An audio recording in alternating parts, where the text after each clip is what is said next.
Je déclare ouverte la 41e séance. The 41st meeting of the Third Committee at the 74th session of the General Assembly is called to order. I invite the committee to continue its consideration of Agenda Item 61, Report of the United Nations High Commissioner for Refugees, questions relating to refugees, returnees and displaced persons, and humanitarian questions. Before we continue our general discussion on the item, I would like to remind delegations of the time limits of 5 minutes. To assist speakers in managing their time, a timer is visible on the screen. In accordance with current practice, the microphone will automatically be switched off when the speaker exceeds the limit. I now give the floor to Eritrea. Good afternoon. Mr. Chair, Eritrea reiterates its full commitment to the values and principles of international refugee protection instruments. Eritrea takes note with concern the perpetual surge in forced displacement at a scale not witnessed in half a century. This massive displacement continues to cause humanitarian crisis with destabilizing effects on regional security and socio-economic developments. We cannot solve the crisis related to forced displacement unless we address the underlying causes that compel people to flee their homes: conflicts, climate disaster, as well as political and economic sabotage and military interventions. Unfortunately, the discourse on forced displacement often ignores or just gives lip service to its underlying reasons. Unless we do that, we cannot achieve the long-standing objectives of UNHCR to find durable solutions for the displaced. Eritrea stresses countries of origin, transit, and destination need to bear their responsibilities based on their international obligations and respective capacities. The humanitarian nature of refugee protection mechanisms and instruments should be safeguarded in order to avoid politicization. Moreover, given the limited resources available to address the growing and complex human displacement, the UNHCR should focus on its core mandate of providing protection and assistance to refugees instead of persons of concern or migrants, which is the mandate of other UN agencies.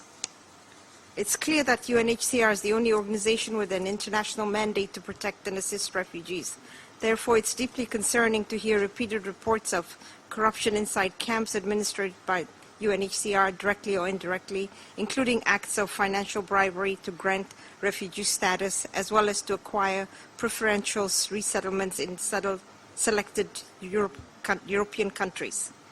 We urge UNHCR to conduct thorough investigations with the aim of dismantling what might be a deeply rooted network of corruption within the organization. Additionally, we call on UNHCR to provide adequate protection services to refugees who risk intimidation or retaliation when reporting such acts of corruption. Eritrea expresses its grave concern over the threatening ramifications for refugees in the emergency and conflict situation of some countries of transit that continues to be a source of unimaginable suffering and cruelty.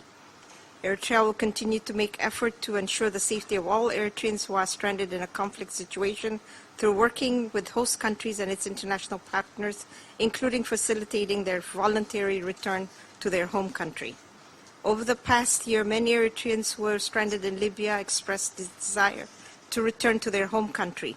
To our dismay, some members of UNHCR continue to dissuade Eritreans living in refugee camps in Libya from returning to their country under the false pretext that they can face prosecution. This claim has been repudiated by several European countries that have sent fact-finding missions to Eritrea. What they found in Eritrea has consequently led to the review of their own policies. We find it perplexing that UNHCR continues to complain about limited resettlement options for those caught in crisis situations while actively preventing them the easiest option of returning to their home. The choice of the concerned individuals should be respected and supported by humanitarian workers and those who invoke humanitarian concern. Let me revert to an issue which continues to have deadly ramifications for thousands on an issue that, despite our serious and good faith engagement with the UNHCR, refused to rectify: the eligibility guidelines, which designates Eritrean economic migrants as bona fide refugees.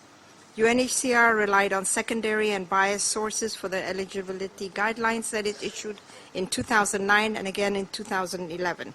flawed approach, erroneous data, and consequent bleak depiction of the reality in the country has thus led to a blanket recommendations of automatic extension of refugee status for Eritrean economic migrants.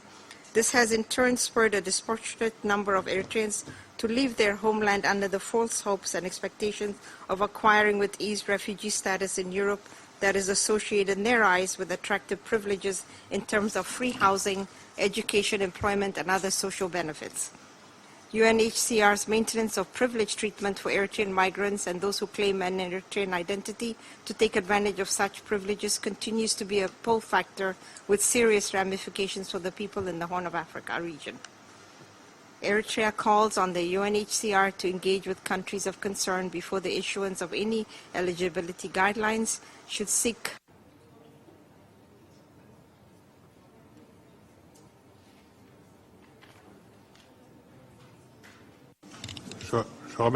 I thank the representative of Eritrea. I now call on Angola.